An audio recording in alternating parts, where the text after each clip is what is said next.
Historienne et femme politique, Hélène Carrère d'Ancos fut la première femme à devenir secrétaire perpétuelle de l'Académie française, de 1999 à sa mort.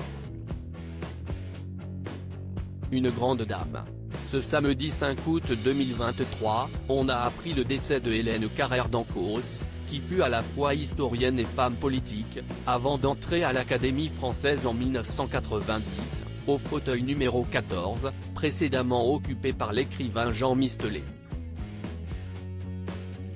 Elle n'était que la troisième personnalité féminine à siéger dans cette assemblée depuis sa fondation en 1635, après Marguerite Yourcenar et Jacqueline de Romilly, décédées respectivement en 1987 et 2010.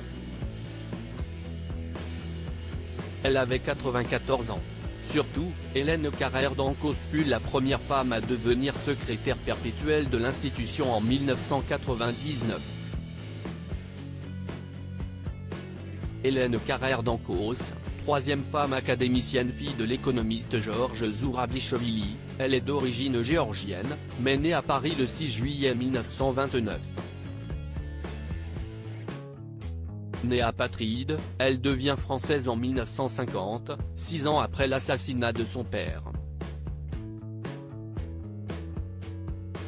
Un diplôme en études politiques en poche, elle va devenir professeure d'histoire avant de connaître une certaine popularité dans les milieux politiques pour son livre L'Empire éclaté, où elle prophétise dès 1978, la fin de l'URSS.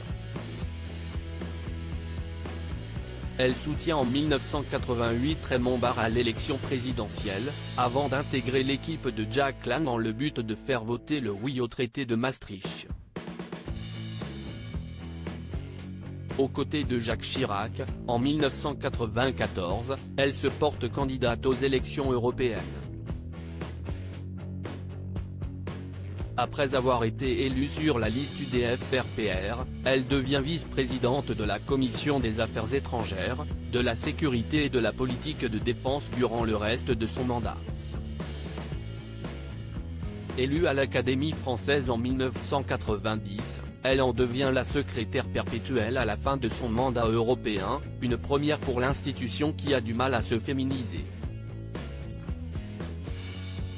Elle se prononce contre la féminisation de la langue française, utilisant d'ailleurs le titre secrétaire perpétuel, et non pas perpétuel, comme en veut l'usage aujourd'hui.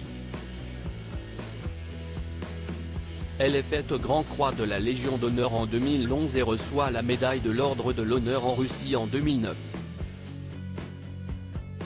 Une proximité assumée avec la Russie de Vladimir Poutine jusqu'à l'invasion de l'Ukraine en 2017, elle fait polémique en intégrant le comité d'éthique de la version française de la chaîne russe RT, dont la diffusion a été coupée en Europe depuis le début de l'invasion de l'Ukraine par la Russie.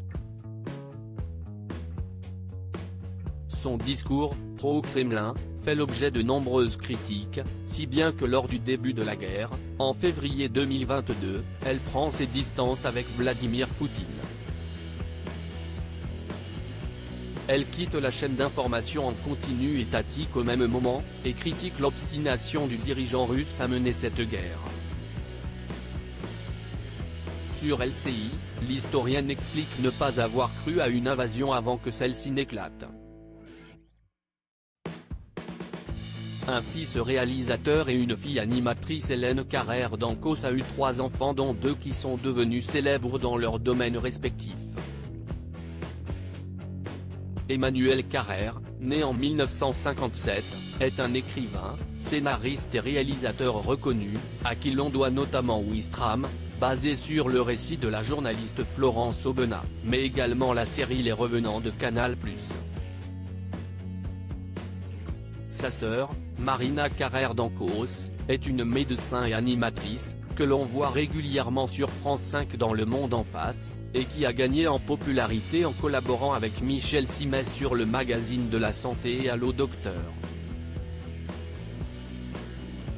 Nathalie Carrère, seconde fille de Hélène Carrère d'Ancos, est avocate, et est notamment le conseil des laboratoires Servier dans le cadre du procès sur le scandale du Mediator.